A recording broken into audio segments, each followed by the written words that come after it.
in listen-only mode. Hello, everyone, and welcome to the webcast. My name is Christine Dursey. I'm the Executive Director of APA Ohio and Vice Chair of the New Urbanism Division. So today, Friday, March 7th, we will hear the presentation, Women in Transportation Planning, Understanding Gender Issues. For technical help during today's webcast, type your questions in the chat box found in the webcast toolbar to the right of your screen, or feel free to call the 1-800 number shown. For content questions related to the presentation, type those in the questions box also located in the webinar toolbar to the right of your screen, and we will answer those at the end of the presentation during the Q&A. On your screen is the list of sponsoring chapters and divisions. I'd like to thank all those participating sponsors for making these webcasts free and possible. Today's webcast is sponsored by a joint effort between the Transportation Planning Division and the Women in Planning Division. To learn more about all our chapters, visit planning.org/chapters, and about our divisions, planning.org/divisions. We'll hear in a moment from Gabriella of the Transportation Planning Division.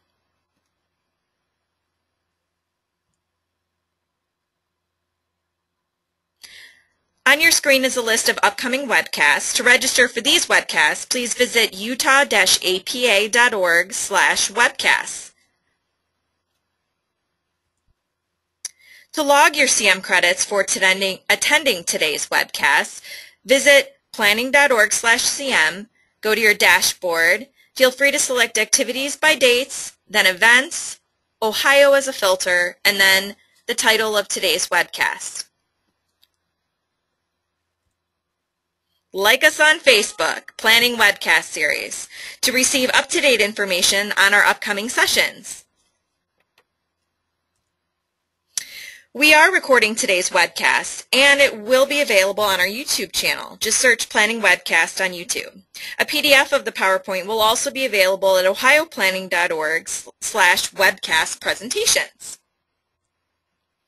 I'd now like to turn it over to Gabriella of the Transportation Planning Division, who will speak a little bit about our divisions today and introduce our speakers. Gabriella, it's all you. Hi, thanks to Ohio for always being so technically apt and letting us do this in a seemingly seamless way. I am the webinar coordinator for the Transportation Planning Division, and we are super excited about today's topic and excited that we were able to co-sponsor with the Women in Planning on this really important and extremely timely issue given the Boston decision that just came out yesterday. So we are always encouraging our members and other divisions to approach us with great topics such as these so that we can be relevant and be able to bring a larger... Hey, Gabriella, I'm sorry. Can you speak up a little bit? We can't hear you. Oh, no. Is that better? Oh, yeah. Thank you. We just want to make sure that we can bring a good breadth of topics to the webinars and also to our divisions. A quick note about our upcoming national conference. We have a number of wonderful sessions and facilitated discussions that are sponsored both by Women in Planning and Transportation Division, and you can get all those details on our division's website pages. I'm going to go over our wonderful speakers. We do have one change in today's program. Our moderator is unable to make it today, so I will be stepping in for her, but I cannot tell you how much we appreciate all of Sandra's goodwill in trying to be there for us today. And we have today presenting first is Lisa Schweitzer, who I have a major girl crush on. She's an associate professor at the USC Price School of Public Policy, and her research focuses in transportation, social justice, and the environment. And she also holds a PhD in urban planning from UCLA, so go Bruins. We will also hear from Lisa Wu today. She's the Vice President of Policy and Planning and Innovation at Metrolinx, the Transportation Planning Authority for the Greater Toronto Region. Leslie has worked as an architect in private practice, environmental advocacy for NGOs, and planning urban planning leadership roles in the public sector. She's the author of the She Builds Cities blog. And lastly, we have Kit Keller, who is the Executive Director of the Association of Pedestrian and Bicycle Professionals, promoting public policy that protects people-friendly streets. Kit previously collaborated with local businesses and government to orchestrate a successful new transit startup, develop and fund shared-use trails, and facilitated safe routes to school programs. So as you can see, we have a stellar group, and with that, I'm going to turn it over to Ms. Lisa to wow you.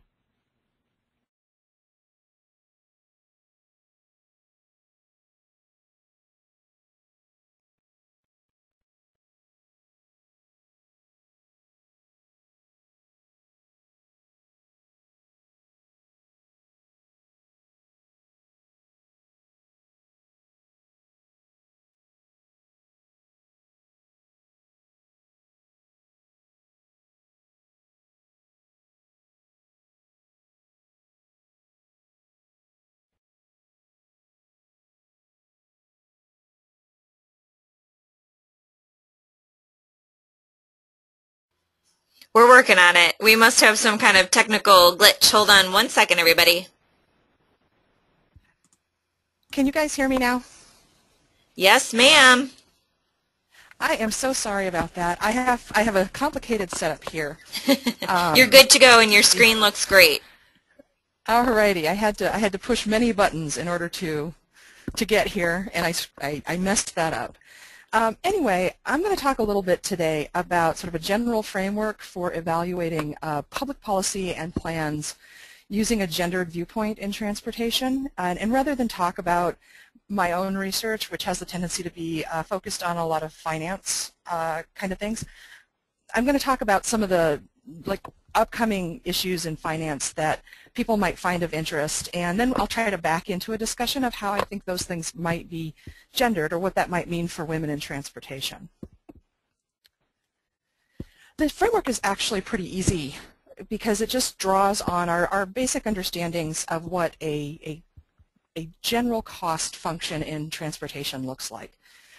In general, we think about costs being the out-of-pocket costs as how much money you have to pay out of pocket in order to take a trip, so they can think about that as being a plane fare or a transit fare. Or you can think about that in terms of the gasoline that you have to pay, the insurance, the cost per mile of running a car. And then in addition to that are the time costs. Those are things like how long it just takes to do the trip, or how long it takes to walk from the car to the final event. All of those things together are sort of the generalized cost. If we want to get fancy, we can break this down into a whole bunch of different things, like the total or lifetime costs, and figure in things like external costs, like how much people are dealing with things like pollution or network externalities like congestion. Or we can add in things like the costs of taxation, right? How much people are paying per mile of how much they're consuming. But this is just this smaller equation strikes me as an easy way to think about it, simply because men and women, all of the surveys that we have show that men and women use their time and their money really quite differently. They use their money differently when they're in families. They use their money quite differently when they're single parents. And the fact that they use their time and money differently, and they allocate their time differently because of different social expectations, because of different roles that they are assigned, because of different professions that they wind up in. If you just think about like how gender affects time or how gender affects money, and then you think about how policies and plans for mobility change either this out-of-pocket cost or time cost equation, you can get to some pretty interesting ideas about how women and men are affected differently by public policy and planning. And this is not just isolated to gender, obviously. We can look at this from a variety of different cultural markers. Even though it's easy, there's a lot hidden in this kind of stuff. So I'll give you an example that very few people think of.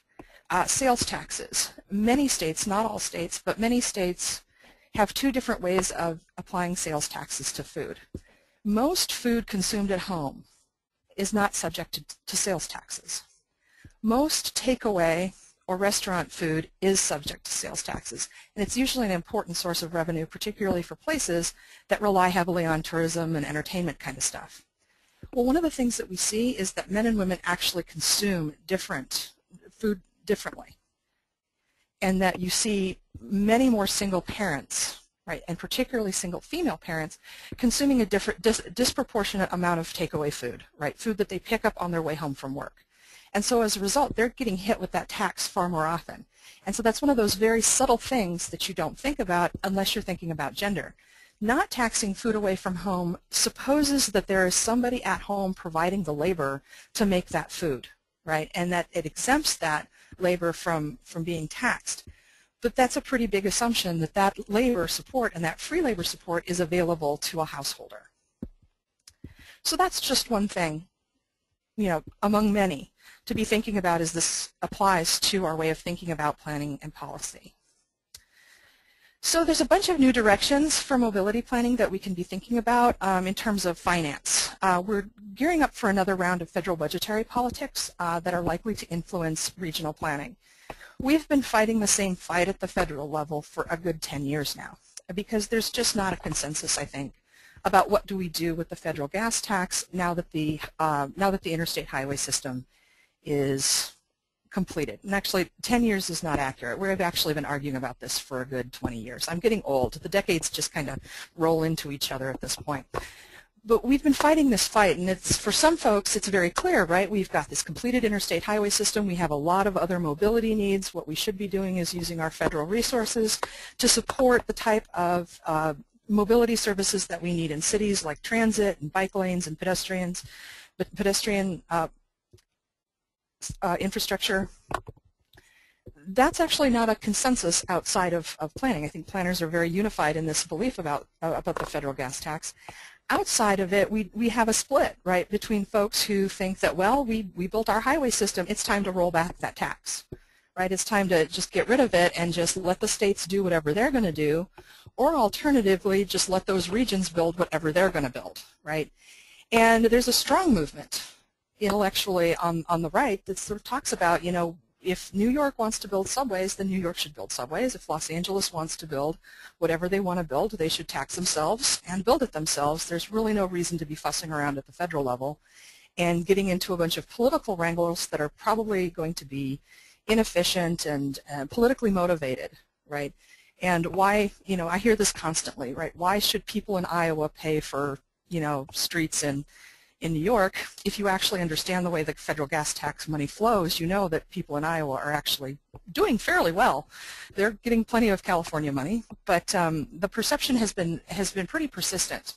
And so we have had no real consensus about moving forward with what to do with the gas tax.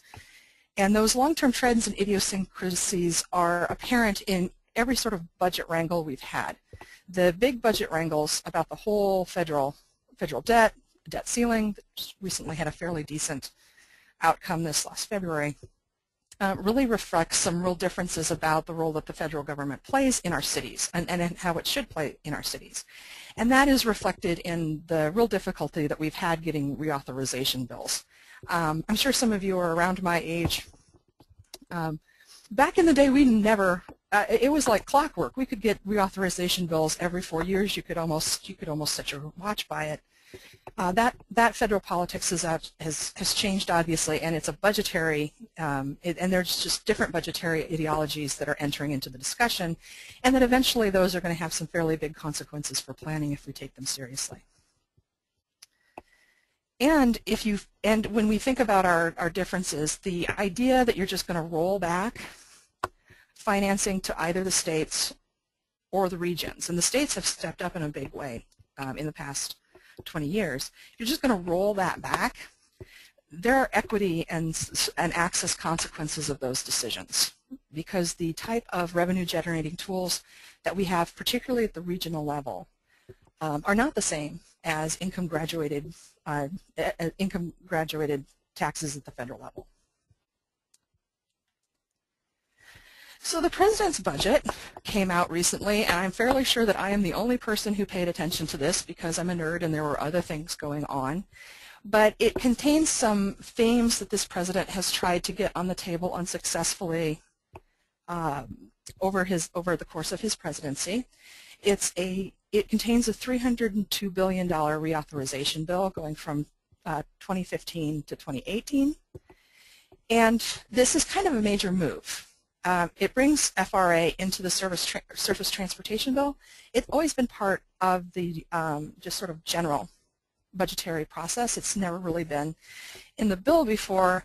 For those of you who follow this kind of thing, you'll recognize that this is kind of an effort to try to get high-speed rail into the budget via moving FRA into the surface transportation bill. It's been a very high-profile piece of the president's budget in previous years. A couple years ago, he rolled out a plan in a major way to just really boost FRA funding independently of the surface transportation bill, and it just didn't work. There was a great deal of pushback about high-speed rail, and it just never went anywhere. And so this $19 billion moving FRA into the surface transportation bill tries to create a different context for moving high-speed rail forward at the federal level. It's actually not $299 to programs administered through the FHWA. That would be very little money. We're talking $299 billion. It's about an 18% increase of about $30 billion. That's going to go to FHWA, about $74 billion or $73 billion to transit funding, which is a major increase over previous years, about 63%, including $10 billion in transit capital grants. We get a $5 billion increase for Tiger. I always forget, we went acronym happy this year in the president's budget. When I say we, I had no part of this, but they went acronym happy. So we've had Tiger and TIFIA for a while, but we've got some new programs with some shiny new acronyms. Tiger is Transportation Investment for Growth and Economic Recovery, and I always forget TIFIA, but it's a loan program and all of you are familiar with it. I always forget that acronym. But those are also fairly big boosts for those two programs, which have proven to be very popular. So we've got some proposed new programs that are probably worth looking at, and I actually think this is a fabulous, fabulous acronym, particularly for transportation. It's called the FAST program, and this is showing the influence of the desire to really start moving some of those capital grants and funding out there quickly, and so it's fixing and accelerating surface transportation. It contains $2 billion for transit, $10 billion for multimodal freight, which is the biggest initiative in FAST. And then there's $2 billion in competitive grants for, quote, transformative programmatic reforms. Now, I have read through this portion of the budget material like 3 times, and I still do not know what transformative programmatic reforms are. When university presidents use the word transformative, they usually mean like prima donna faculty that don't do very much and cost a lot of money. I'm pretty sure that's not what's meant here. My guess is that it'll be a lot like how JARC was rolled out. If any of you remember that, the Job Access and Reverse Commute Granting, and that program became defined basically by the grants that it saw. And I think that's the same here. And my guess is that if you can partner with Google, you'll probably get awarded funding. The SIP, which is a second new program, the Critical Immediate Investments, is $12 billion for Fix-It First highway improvements, showing the influence of people like Matt Kahn and David Levinson, who have been arguing that we really have existing infrastructure that's in really poor shape, and so you should prioritize a subset of funding to fix those things first.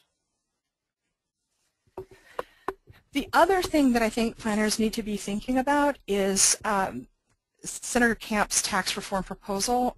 He's the chairman of the House Ways and Means Committee, and it's a very nice proposal. The public finance people, I've been talking about this with them, and they're usually very harsh. This is getting back to this whole idea of expanding the base and cutting the rates that we hear about over and over and over. The reason why it's relevant to us in transportation is that the President passes the passage of this reform proposal, and that we are dealing with this persistent gap in funding for the Highway Trust Fund, is that we year after year, and I think it started about 2009, people like me really started to worry because we were getting to a point where the Highway Trust Fund was not sufficient. The revenues were not sufficient to meet obligations that were being placed on the Highway Trust Fund. And the way that we've dealt with it, we being federal budgets, it has been transfers out of the general fund. And that's been something that sets people's teeth on edge, and they haven't, they're divided on doing that. And so this is meant to resolve that problem.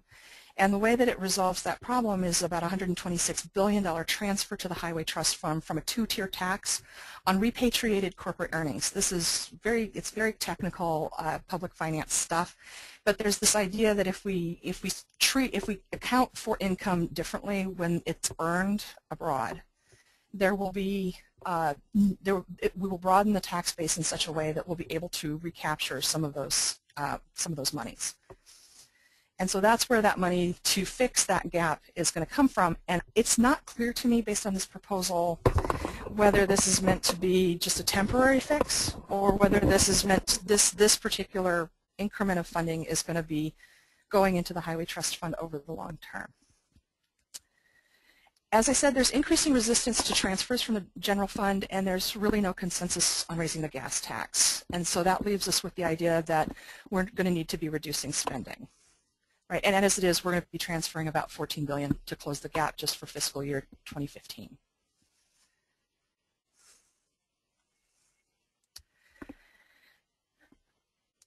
Given that we are basically in an election year, it's anybody's guess as to how much any of this gets done. We haven't gotten a lot done at the federal level. There's some suggestion that maybe that's changing. There are problems here for gender when we think about rolling some of this back to local and regional concerns. $10 billion in capital grants is great, but we have problems with this sort of one-size-fits-all subsidy program that we wind up with when we overemphasize building in transit. It gets us in a situation where we expand, and it's a very normative thing to say that operators can't afford to expand. Some operators really need to expand, but other operators are really cutting back on service in terms of frequencies and operations at the same time that they're expected to keep expanding the system.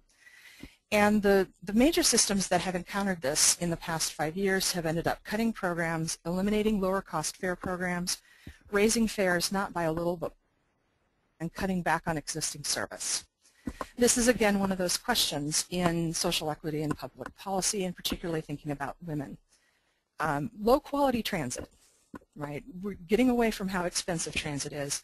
Marty Wax, a very long time ago noted that one of the most important social equity issues we have in U.S. cities is just the difference in mobility between driving your own car and taking public transit. And it is entirely possible that we undermine local transit providers by expecting them to keep extending systems and never providing them with a long-term sustainable way to provide operating subsidies, except by digging into their local tax coffers. The reason for that in the future, going forward, is that more municipal bankruptcies loom. People made a big deal out of Detroit, but Detroit is going to have peers. Those municipal bankruptcies, there are several places in California, for example, that have declared bankruptcies. The cuts in service usually occur across the board, including education, early childhood services, and that those types of cuts usually have a disproportionately high impact on women and people of color. There are self-funding proposals all over the place. We certainly have them, and we can talk about them, but those self-funding proposals have limits. Sales taxes, we use them extensively in California, and as we've discovered over the course of the last few years, their revenues are extremely volatile. Los Angeles had a big triumph in being able to pass Measure R to support transit, but because Los Angeles as a region has been so slow getting out of the recession, it's really resulted in far less funding. It's turning out to have far less funding than we thought. And you do get to a point where you can max out the local capacity and willingness to pay with any of these, right? When you think about charging people for parking and charging people for sales taxes and charging people for tolls and all the things that you can do to start raising money at a local level, you do get to a point where people push back and say that they don't want to put up with it. My dean, for example, is it's very charming because he's not in transportation and he's always grumping about having to pay for parking. And I keep telling him, this is very good for cities, and he's wants nothing to do with that. And then finally, there's a bunch of proposals out there. Privatization for services is always a perpetual possibility, and the arguments back and forth about private vendors and philanthropic vendors, right, nonprofit vendors. And our record is simply so mixed that it is often very hard. You know, both sides can cherry pick successes and failures. And having read through just about all of this stuff, it is very hard to come up with a consistent story about whether these plans end up with great efficiency gains. One thing that does become quite apparent is that without very careful planning, privatization services usually have a fairly poor record for equity concerns. You can structure the deal up front, so that's not a problem, or it's less of a problem. But that has usually been it's been a concern, and a lot of these privatization deals have simply not done a very good job of dealing with the sort of public service aspect of the mobility services that we hope to deliver. With that, I will stop and hand it over to our next speaker. I think it's Leslie.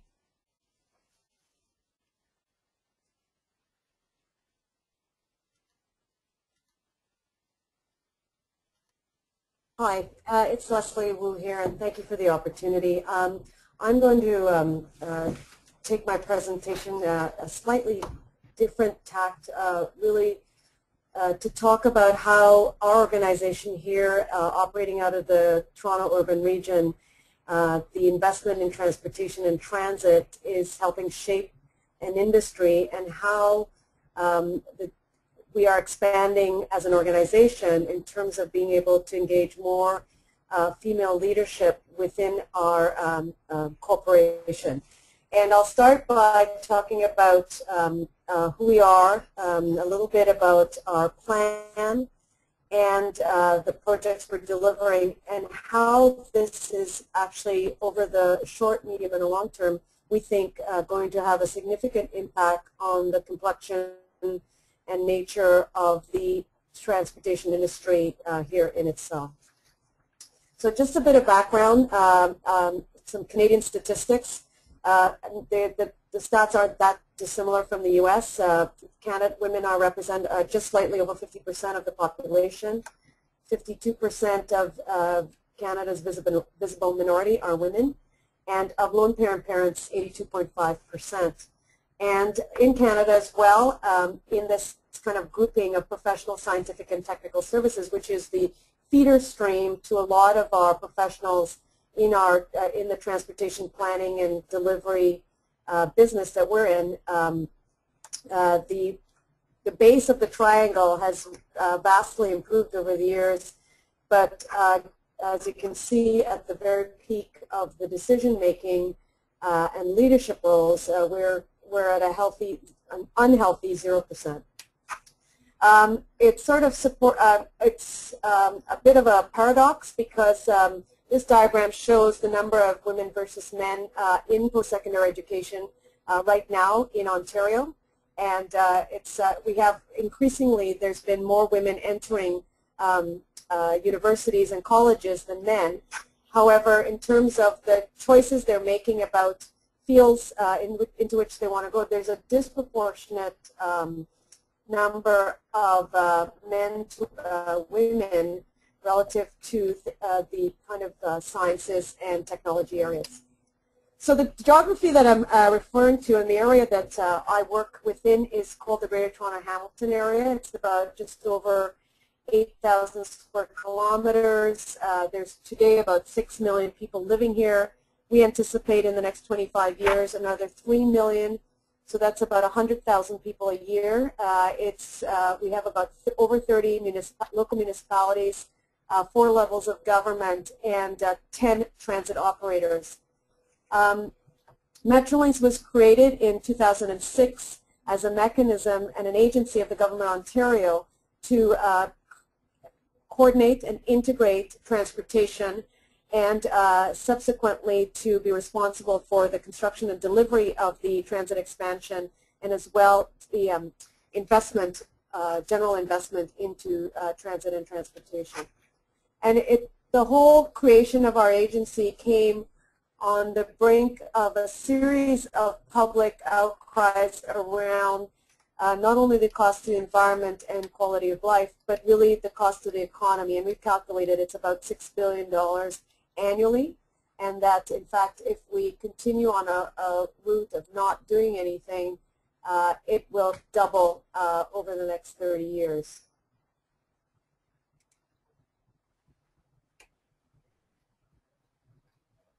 So I'm stuck. Hang on 1 second. So it is in that context that in 2008 we developed our integrated regional transportation plan. Its foundation is on the triple bottom line: high quality of life, sustainable environment, and competitive economy. And within it, there's a series of 100 actions and some significant transformative actions, including the expansion of our network way beyond what we currently have today, and a long-term vision about how we can increase, triple the length of rapid transit by 3 times, and to reduce commute times, and to also increase the access by ensuring the number of people that have access to transit within 2 kilometers increases considerably. In 2009, right after that plan was developed, the Ontario government announced and invested a significant number of multi-billion-dollar program. Currently today, we have $16 billion of committed projects, including projects that are currently underway: the Union Station revitalization, that's the equivalent of our Grand Central, the construction of our air rail link, which will be in service in 2015. We have quite a number of new light rapid transit projects that are underway. Tunnel boring machines are in the ground, and construction has already begun, as well as bus rapid transit projects in the further outer suburbs of the region, including one in a dedicated right-of-way and one in a middle of a automobile right-of-way with priority signaling. In addition to that commitment, we have a series of priority projects totaling $34 billion that will increase and add another 500 kilometers, and will also expand our subway system, our commuter bus and rail system, and begin the conversion of the system from diesel to electric. In addition, we've identified 25% of that $34 billion towards local transit, active transportation, roads, and highways. And all in all, this whole program is generating, and we anticipate would generate a significant economic opportunity, not only in terms of the construction values, but also the investment in transit, what it's going to generate in terms of development in and around our major hubs and stations, and the value it's going to create for landowners and developers along these corridors. The context in which all of this is happening is on the backs of from a more traditional, this is my Leave It to Beaver idea of the 1950s, 60s model of the family and the trip, which this is Vancouver, but it's kind of representative by the binary trips between home and work. And these are the more historic patterns. But in our modern world today, where, and especially in Toronto, which is a very pluralistic and cosmopolitan city, the types of trips that are emerging are becoming more diverse in their typology, and the traditional home-work trip is now, because the nature of work is changing, the nature of the trips are changing. So the off-peak trips, which are now becoming rising, we are now adjusting all our services to recognize that the off-peak is a significant peak, as well as trips now, leisure trips and work trips are becoming different. The type of work means that you're moving in very different directions, and they're increasing in their volume. I put this slide up really to talk about the fact that the industry itself, this is the photo of all the chairs, past chairs of the Toronto Railway Club. This is a club that was established in 1931 to point out that the ability to understand the change that is happening as a society, as how we work, and the change that is happening in terms of the level of investment, and the change that is happening in terms of the types of organizations that are responsible now for making mobility decisions, started in a place where the professionals were primarily male and still continue to be primarily male. The fine lady, Susan Tanaka-Reid, who's sitting in that photo, was the first president first woman president of the Railway Club, and there has been no other one since she's been there. On top of that, that's the industry in general. Metrolinx was merged in 2009 with our large commuter rail service, which moves over 67 million passengers a day on bus and rail, and also covers the full extent of the region, is a culture based on the more traditional type of trips. And what we've been challenged with in this major influx of investment in transit is readjusting how the organization thinks about problem solving and thinks about how we're going to deliver this very ambitious program with the current capacity that we have, keeping in mind that we went through a period of about 20 years with underinvestment, so the ability to grow talent within the industry it has been somewhat handicapped to begin with.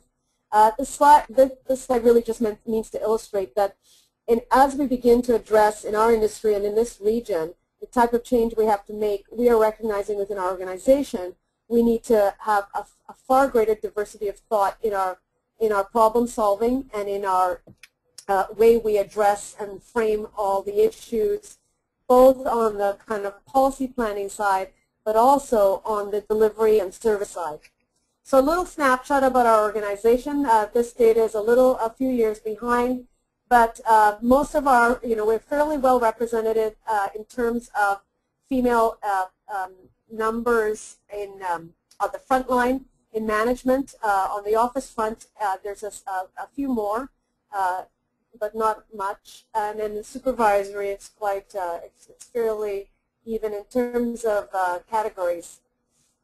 If you notice, though, the numbers in management are, the percentages are quite low of those numbers. And then in terms of our age, our demographic, the women in the organization, they're sort of bunching in around the 40 to 50, between 40 and 50, and we're not unlike much of the industry in this area. We have an aging workforce, many of them moving out into retirement. So one of the biggest challenges we have as an organization is the talent attracting good talent. In the recent time, as we've moved into this massive expansion program, what has happened is a spike in the number of women that are entering our corporation. So we have a lot of people new to the organization, which is what this bar chart shows.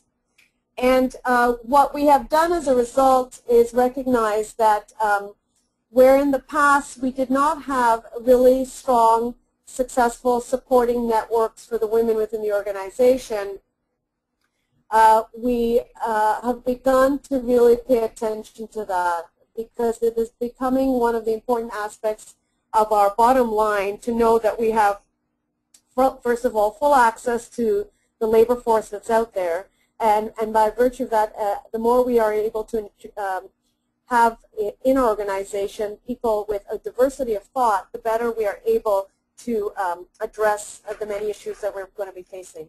So the importance of establishing a network came to mind in early 2011 as the organization was going through this massive growth, both in terms of numbers and types of projects. And it was then that we established a network for the women in management within our organization, with its purpose really to be driven not just social networking, but to really have the group focusing on addressing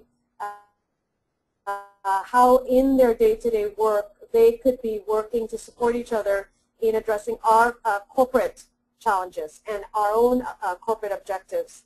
So we saw our mandate, and I initiated that project, and I chair. We meet every month, and we have set out as our mandate and our goal what's here on the slide. But in particular, one of the key mandates is around showcasing the talent within the organization, because as the triangle showed, we were clearly not enabling or creating that hand up for women within the organization to accelerate through the ranks. And we listed a whole range of opportunities and activities that we could begin to not only champion throughout the organization, but externally. And in fact, last year we hosted with the Ministry of Education I'm going to call it a career day, but it's not really that. We called it You Go Girl, where we worked with career counselors in high schools and student leaders to introduce them to the range of opportunity and types of work that were available in the industry, and in particular, I think very few, and we had women from in our organization talking about that work and what they're involved. So whether it was security, transit security, or even like our environmental planners doing environmental assessments, our construction managers, we had that opportunity. It was a very successful outreach program, and we are continuing it again. We also facilitated a series of speakers, including the Deputy Minister of Transportation from the province, and we brought in folks from the Rotman School of Business at the University of Toronto.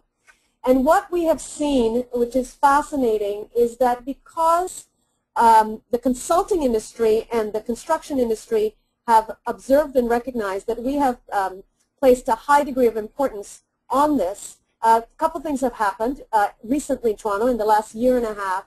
There have emerged a series of new networks for women, some of which are franchises from the U.S. So we have the Women in Transportation, the Women's Infrastructure Network, the Urban Land Institute Women's Leadership Initiative have now grown in their presence in Toronto, because the networking around where you're going to get the next contract, the next client, the next bid is actually coming out of our organization. So we're having a pretty interesting impact on the industry in terms of gender representation in the profession.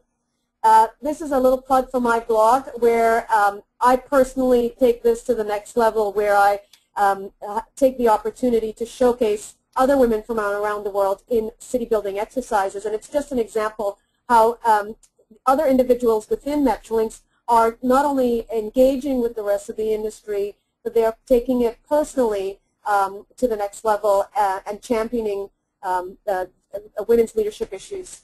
I think the little lesson learned for us, and we're now starting on this venture as an organization, but it's clear that what got us here and all the strengths and benefits of the organization in terms of its the quality of the service we provide, the planning, the quality of the planning that we do for the for mobility choice in the region is creating a kind of critical mass and shift that now has enabled us to understand that what got us here is not going to get us there, and we are taking that to heart in all we do.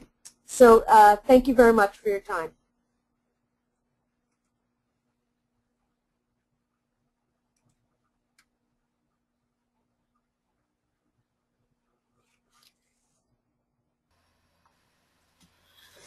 All right, Hi. thanks. Thank Oh, Kit, so much are you for good? inviting me today.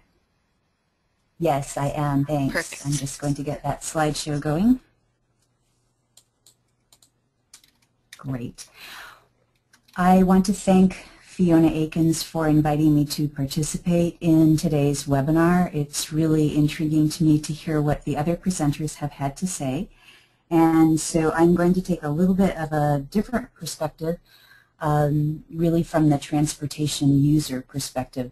But first I'd like to introduce, for those of you not familiar with the Association of Pedestrian and Bicycle Professionals, I want to let you know that our professional association is comprised of people from a variety of different professions, including planners and engineers, landscape architects, public health and safety professionals, and many other disciplines are represented as well. I'd like to say that we tease to our friends and colleagues that the best part of our jobs is that we get to walk and ride our bikes as part of field work. We do have 10% of our membership in Canada, so it was really great to hear about Metrolinx, and we have chapters as well that we're just beginning to form, and the first chapter was actually in Vancouver, BC, with Toronto soon to come. So our members are working in many of the same positions that many of the listeners on the webinar today are, working government, consulting firms, advocacy organizations, colleges and universities. And I think one of the most interesting new areas is that we're seeing a lot more interest by economic development professionals as well as tourism and promotion. So I think that's good news because our communities are becoming much more diverse. And our transportation planning process is embracing a lot of new voices, which is exciting. So what I'd like to do today is focus in on the gender-related issues, transportation issues that a user might experience, specifically pedestrians and bicyclists. So wider, deadlier, and uglier streets are not really very hospitable to women or to children. And so you see in this slide the image from Cobb County, Georgia, where people have to take their lives into their own hands in order to cross the street. Contrast that with the city of Indianapolis, which was rated in 2012 to have the very best complete streets policy going. And each year, the National Complete Streets Coalition compiles the best complete streets policies. And I commend that to you. One of my favorite Twitter feeds that I follow is @CompleteStreets. They have so much good information, and right now they're working on a new bill in Congress called the Safe Streets Act, so you can follow along and get more information from them. Next, you focus on the planning tools that are available to planners to address the considerations of the street design. So the concept of complete streets is really that we're making streets convenient, accessible, and safe for everyone, whether they're walking, bicycling, driving a car, taking a bus, or using a delivery vehicle. In recent years, we've had some exciting developments. Almost 4 years ago to the day, two strange bedfellows, the Congress for the New Urbanism and the Institute for Transportation Engineers, got together and wrote a very groundbreaking guide, and that is Designing Walkable Urban Thoroughfares, a context-sensitive approach. Last September, the United States Department of Transportation approved that guide for use in street design, along with AASHTO guides. So very, very much of a tipping point, I think, that we're seeing in how cities are beginning to design streets. Some of the other tools I would commend to you are, is one from America Walks and Sam Schwartz Engineering, Steps to a Walkable Community. You can find that at americawalks.org.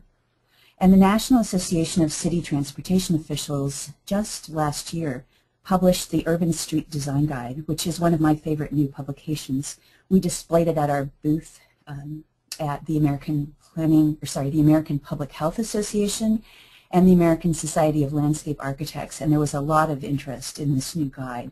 So if you haven't seen it, you can take a look at it online at nacto.org, and you can also certainly order it from Island Press. So, you know, very, very exciting to see this kind of progress in the world of transportation planning.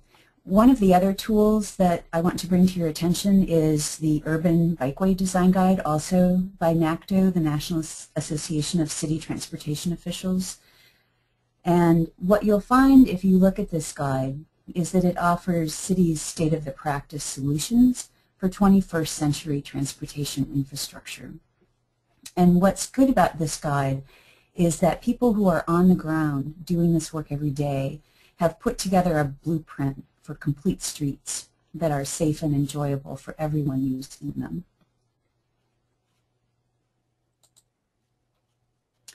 Many of you are also familiar with the new types of concepts that are coming forward to make our streets more inviting and healthier and safer. My personal favorite, I think, is the Parklet initiative that began in San Francisco as part of Parking Day in September and has really grown to an exciting initiative. That topic is covered in some great guides from San Francisco. Philadelphia has just put out a guide on parklets that's super. There is a section on parklets in the Urban Street Design Guide. Another new initiative, and I hope that it will become part of that transformative programmatic reform and eligible for that kind of money, is bike share. What started over in Europe has taken the U.S. by storm, and we're beginning to see a lot more interest in bike share. So just to highlight what a parklet is, for those of you who may not be familiar, it is a reallocation of public right-of-way space which transforms a parking space into a people space. And in this case, the photo shows you a 2 parking space reallocation. Many people report that their parklets serve as their neighborhood front yard where people can gather and talk and people watch and not coincidentally spend some money at local restaurants and coffee shops. I think of them as the in the urban landscape. And imagine your own delight when you've been walking quite often and maybe at a conference or some other place and you come across a nice spot to sit down. That really is what parklets are all about. APBP has been following the development of bike share. We just finished a series of 4 webinars on the topic, and sometimes bike share is described as the gateway drug to bicycling. It's a way that people can immediately see a bike, check it out, use it, and put it back, and you don't have to worry about finding a place to park your bike when you can use the kiosks that are available. And now I'd like to shift to an important partner for all of us to ally ourselves with, and that is the public health world. More and more walking and bicycling are being seen as the magic pill for addressing not only issues of health and obesity, but also other issues of public debate of the day, such as greenhouse gas emissions and congestion, etc. So I wanted to bring to your attention a few great programs that are out there, and you can find so many good programs through americawalks.org. I wanted to focus on some of the transportation and equity issues in my presentation. So my advice is that if you're not already working with public health, start. And if you're not including health and equity in your transportation plans, begin. The image on the screen is from Girl Truck, and the founder of Girl Truck is Morgan Dixon, and she is a very inspiring leader. She says that when I started to walk, the pace of the world slowed down. I began to heal. I became more aware of my body. and of the world around me. She noticed birds' nests and asters, and she says, when I walk, I pray, and I trek for emotional healing. So very, very good role model. And next up, I wanted to bring to your attention in many of the universities are really focusing in on bicycling and walking. If you have perused any poster sessions at a lot of conferences, you're seeing that more and more students are interested in bicycling and walking and doing projects on that.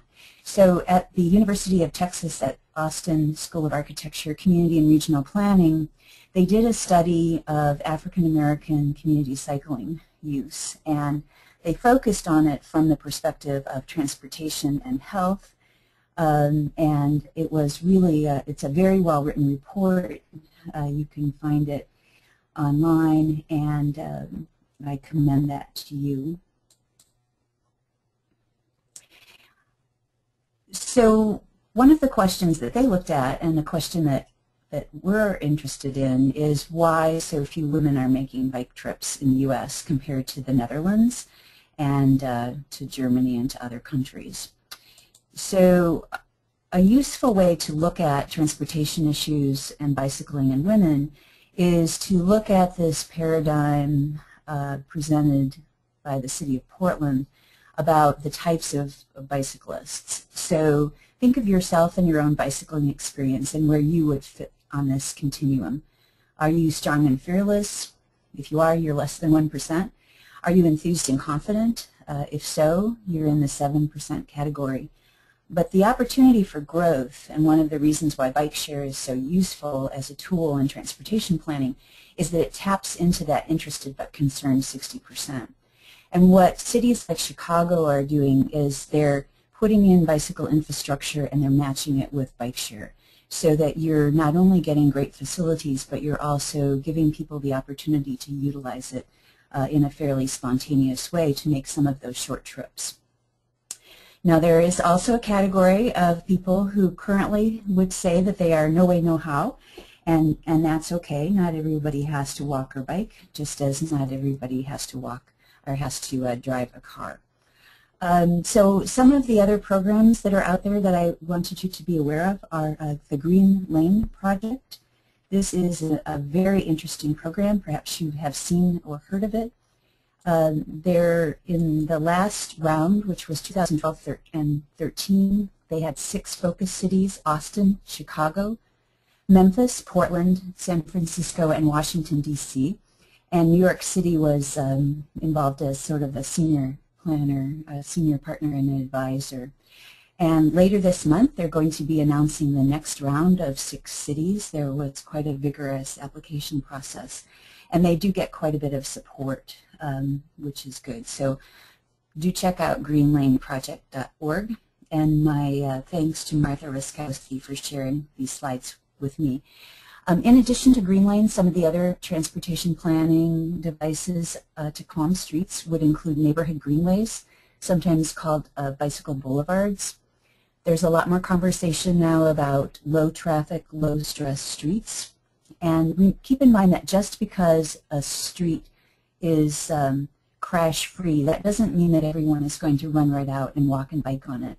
Because in addition to the real safety considerations, we also have to address perceived safety when we plan our legacy streets. And we do know that women tend to be more risk adverse than men, and they may not really want to tangle with traffic and get that adrenaline rush. So we need to think about providing safe facilities for walking and bicycling.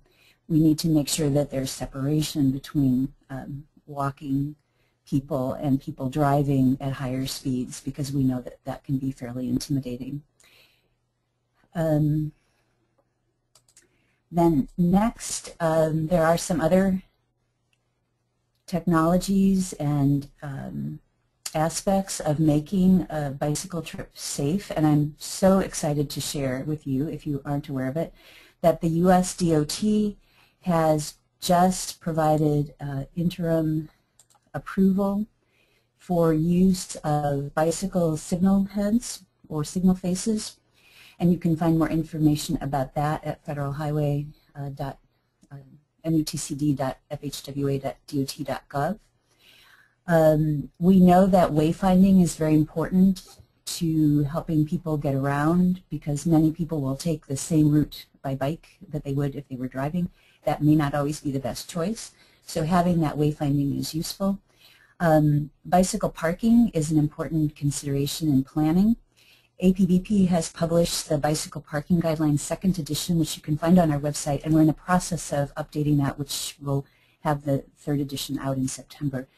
In a nutshell, a good bicycle rack supports a bike in 2 places, and it offers a secure parking experience. And then also there are considerations related to maintenance. But you can see here in the photo that bicycle parking does not have to be boring, that it can be fun, and cities can really utilize it effectively. So if you haven't heard of Vision Zero, I'd like to mention that as well. Several innovative city transportation departments, such as New York City, Chicago, and Portland, Oregon, are looking at Vision Zero. And essentially what that means is that my fast, convenient trip is never worth someone else's life or limb, and that one death is one death too many. So hopefully Vision Zero will become a national, state, and local transportation goal. I want to simply mention the concepts of planning to ensure eyes on the street. Let me switch slides. Eyes on the street, smart environmental design, and effective pedestrian level lighting. In some of the crime surveys done by Gallup, we see that people are afraid of walking at night, but interestingly we see that women tend to be more fearful than men at all income levels relative to walking at night, and that is something to certainly keep in mind. So now I'd like, in my remaining time, I'd like to talk about how we got involved as an association in looking critically at the elements that do or don't support women cycling. And our engagement began with a question asked by one of our members at the U.S. Department of Transportation screening of the findings of the International Scan on Pedestrian and Bicyclist Safety and Mobility. And she wanted to know if we had seen more women cycling in the cities that we visited compared to the U.S. And in fact we had.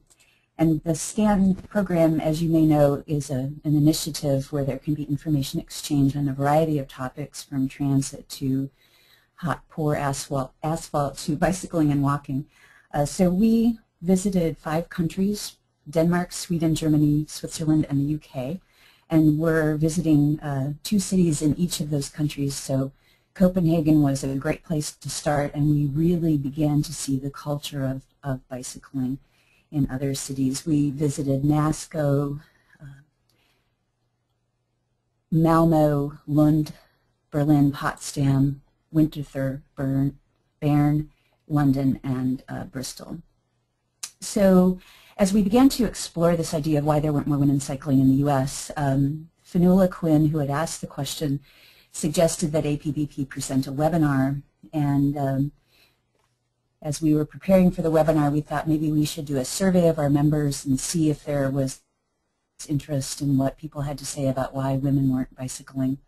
And we thought we might get a couple hundred responses, but very quickly, much to our surprise, the survey went viral, and we ended up with over 13,000 responses, and way beyond our capacity to do an analysis.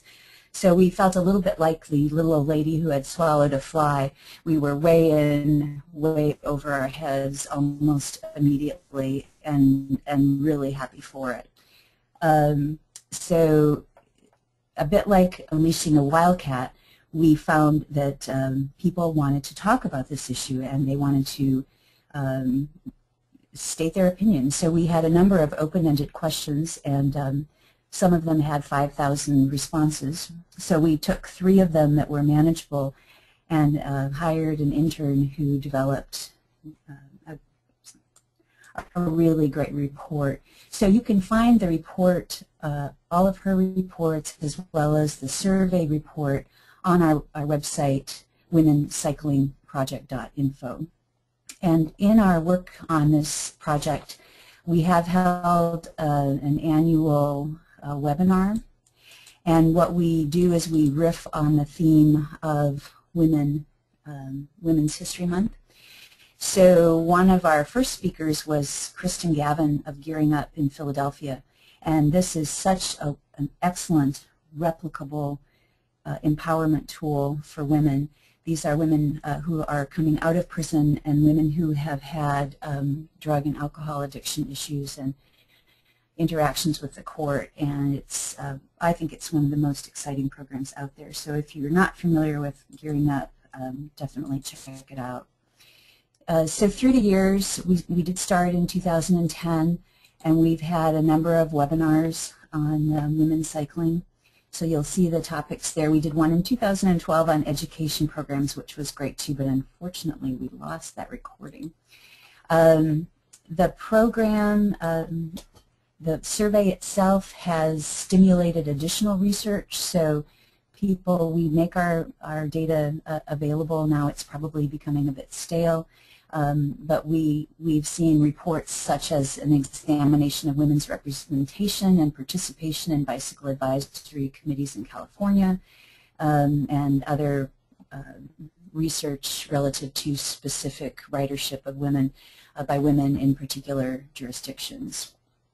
We also, the first year we did a photo contest and a video contest, and the winner of the video contest was from the UK, where a group of people in Darlington had been interested in figuring out how to get more women on bikes, and so they focused on getting more girls on bikes, and the result was something called Beauty in the Bike, and it was a multifaceted project with a book, a documentary, and ultimately a bike share program. So very, very exciting stuff. So much of walking and bicycling is really very basic, and I would encourage you to take advantage of educating your policymakers and citizens about good design. Like Fanula Quinn, who has a workshop that she gives to people to help them better understand infrastructure principles, we are dedicated as an organization to raising awareness that good design promotes right use. So consider doing walks with a city planner or bike rides with your mayor so that you can open hearts and minds on transportation issues. We as individuals are at some point going to be vulnerable users of the transportation system, so all of our planning efforts really need to focus on the most vulnerable of users on a daily basis, and we need to be looking at health and equity issues in all of our planning work. So in closing, APBP does explore these issues every month through a monthly webinar program. We've done free and public webinars on the 2 NACTO design guides that I mentioned, and also the Green Lane Project. We have a series on the Green Lane Project coming up later this year. As I mentioned, we have a bicycle parking guide. We do a lot of workshops. We partner with the National Complete Streets Coalition to bring Complete Streets workshops to communities as well. And if you're interested in getting more involved in bicycle and pedestrian planning, there are a couple of conferences coming up that I've highlighted, and the next Women's Cycling webinar is on March 26th. And with that, I will stop, and thank you so much.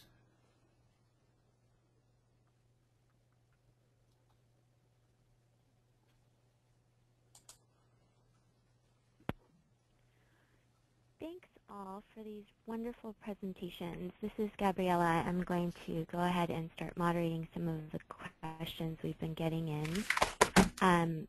One thing that has come to mind, and I actually sort of formulated this as in the process of what's happened in the last couple of days, but also as a transit user. I'm also the vice chair for Latinos in Planning, and so I represent a demographic that is a large part of transit all over the country, and so one thing that I would really like to hear about, and we got a question that kind of dovetails into this, is if the speakers could comment about the more complex issue for women commuting by bike or walking, and also on transit, the harassment that we're exposed to, which is less a function of confidence, but in many cases more also a function of time and familial obligations. It's more difficult to commute by bike and walking when you have children or multiple children with multiple activities.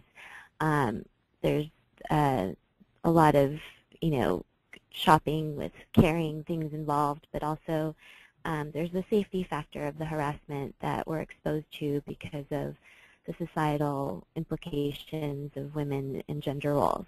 So I'm hoping that any one of you can, or all of you can address that.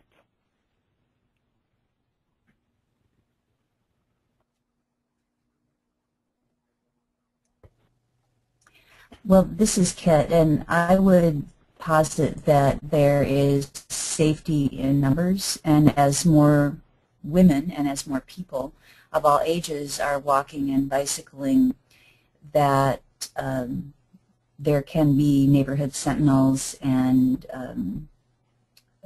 really better moderation of behavior.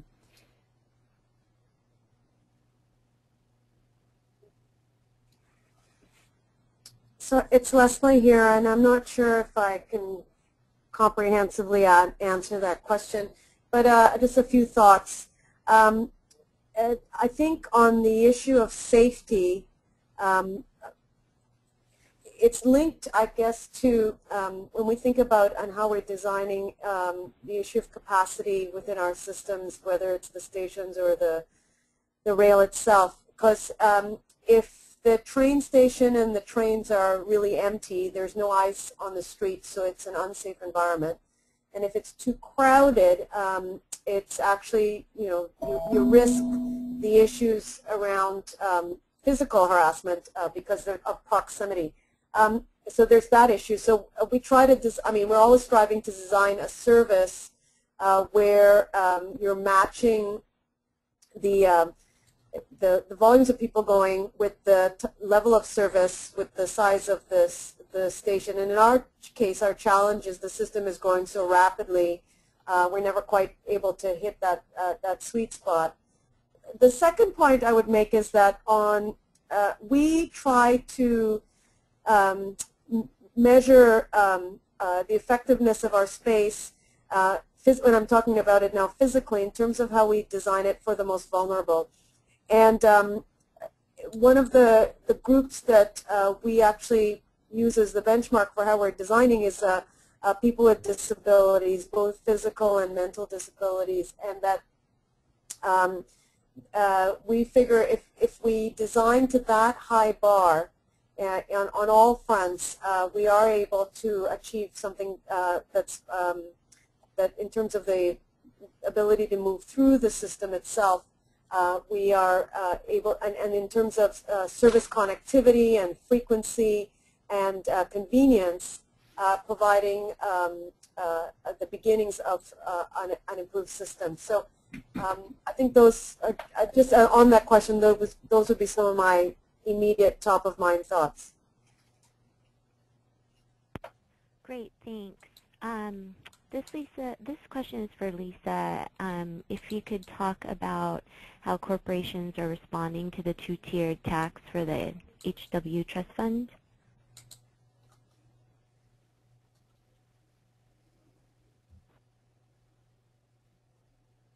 Okay. There actually hasn't been that much discussion about this particular aspect of the tax code. There is a lot of discussion about what it means to sort of repatriate some of these earnings. The other, the most discussion I've actually seen is about another provision that actually affects municipalities a great deal, and that is that there's a proposed cap on exemption for municipal bond earnings at 28%, and that actually has created quite a bit of online discussion and commentary from folks who participate in that market.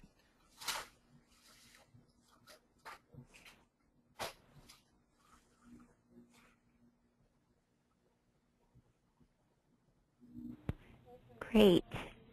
This question is for Lisa. I'm sorry, Leslie. Sorry about that.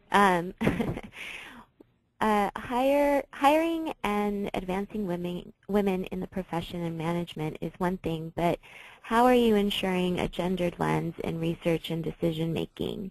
Do you require the collection and analysis of gender disaggregated data? How is the research successfully impacting transportation decision making to meet the unique needs of women? So because we operate at the regional scale, I'll talk about what we do at the scale of at that scale, and there's lots of other things happening at the more local level, the municipal level. But we focus on a number of, I will refer to them as diversity metrics, of which gender is one. And when we are looking at how we collect the data in understanding origin and destination trips, we don't only look at gender. We also look at income, age, education level, and also because we are very, there are so many different cultural clusters around this region, we also look at whether there is a, sort of clustering of different ethnic communities as also a data set. And then when we are establishing, so we kind of have our baseline data of what is existing, and then that becomes an influence in our modeling and our transportation modeling for forecasting. So gender, and the gender issue is usually linked. I mean, if you saw that stat I had at the very beginning about 82.5% of single-family parent homes are women, that's actually one of the metrics we've been using a fair bit, because we know that that is a group that has a higher dependency on public transit, as does seniors, as does youth, as does folks with different education levels. So it's one of several, and we do collect that kind of data, and then we aggregate it up with all the other metrics which I just mentioned. Great, thank you. This is a question for Kit. What is the status of the NACTO urban guides vis-a-vis FHWA/AASHTO, etc.? How confident can cities feel referring to these guidelines as standards? The Urban Street Design Guide is fairly new, and NACTO is currently engaged in an endorsement campaign for that. But the U.S. Department of Transportation has given its approval to the use of the Urban Bikeway Design Guide as a tool to be used in cities to make bicycling better for transportation users. So I think the support and approval of the DOT is very significant. I think people can be confident in using that as part of best planning practices and working with local engineers. We've certainly seen in the last 4 years a remarkable shift in thinking in the engineering community relative to pedestrian and bicycle planning and design. Great. A Lisa question. Part of the trick in Ames or their awesome mass transit is to charge college students automatically as part of the college fees. Could local mass transit be part of the land taxes instead of coming only out of traditional transportation tax sources?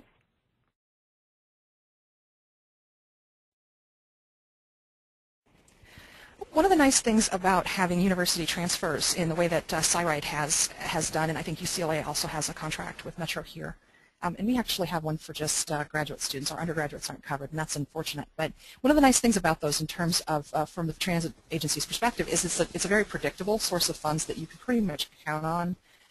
being at a predictable level every single year, which is one of the problems that we've run up against with the sales tax, is that it's volatile.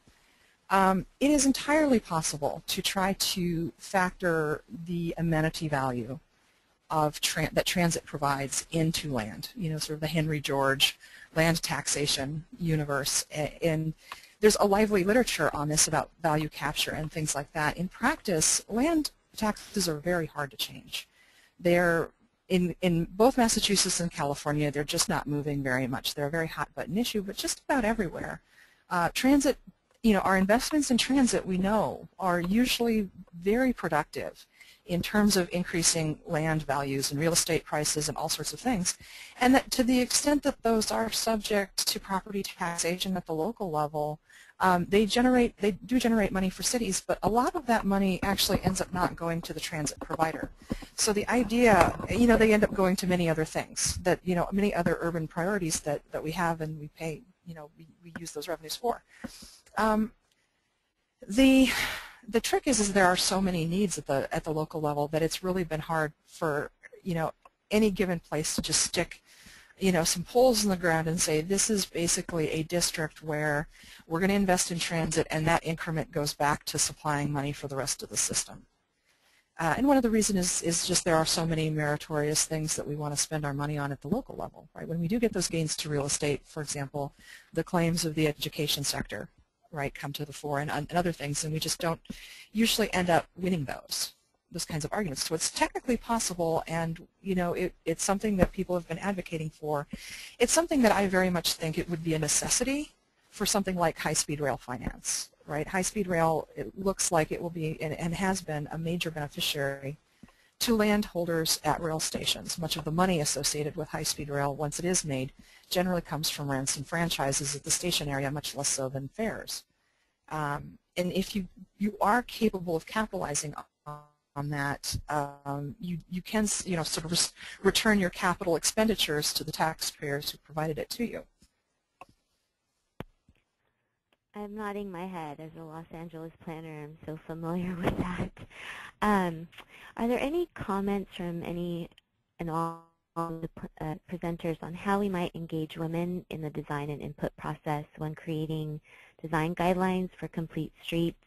Are there examples from around the country or international examples of how women have been targeted and engaged in transportation planning aside from staffing and ladder climbing? Well, this is Kit. Certainly women have been involved in the development of both of the NACDO guides, the Urban Bikeway Design Guide and the Urban Street Design Guide.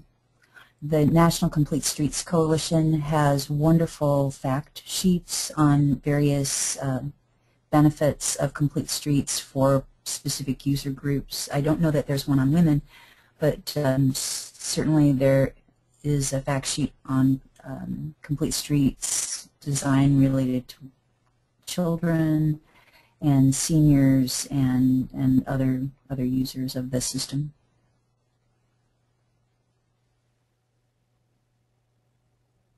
Can I just, it's Leslie here, if I just add one little tidbit, which is I think part of, if we think about engagement as the process by which we develop plans or develop, whether it's at the local level or otherwise, I think the way we design our consultation processes, we have to look to more kind of diverse and different ways of reaching out, because the traditional afternoon, evening workshop, town hall meeting to solicit input doesn't necessarily always jive with attracting or reaching out to working moms or women who have schedules that now run off at different jobs. We find, because we do a lot of public engagement in our planning, and we notice that we've started to change the time of day, the time of week, the nature of the engagement, the length of the time that we are asking people, and using social media more to get the views and perspectives of women more readily.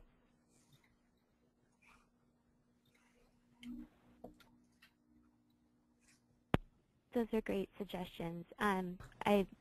Forgive me for this is Kit again, and oh, pardon me. Go ahead. I'd like to commend the APA Planning Advisory Service has an e-government guide that I think can be really useful in getting to those issues of soliciting more input from people who can't get to our usual public input meetings.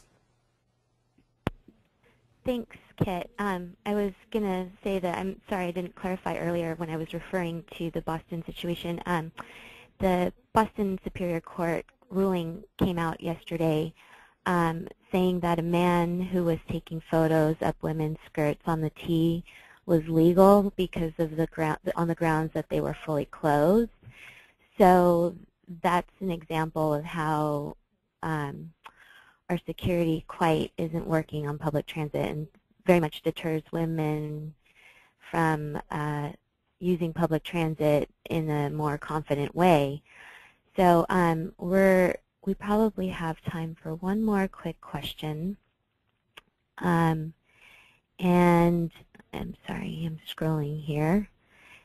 We in the biking program, has any consideration to include people that are unable to ride standard bikes, such as the elderly or perhaps disabled, been considered yet? Or what are the steps that will be considered?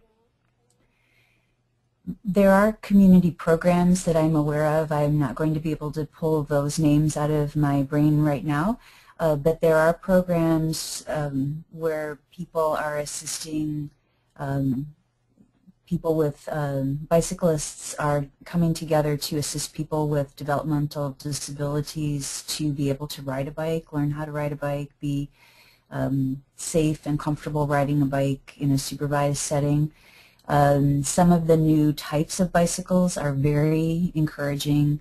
The tandem bikes have always been a way that people with visual disabilities have been able to experience bicycling.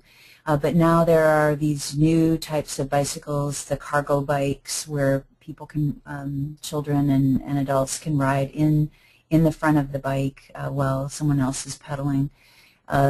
So I think we're going to see, as types of bikes develop and get more creative, there'll be many more opportunities to for all people to bicycle.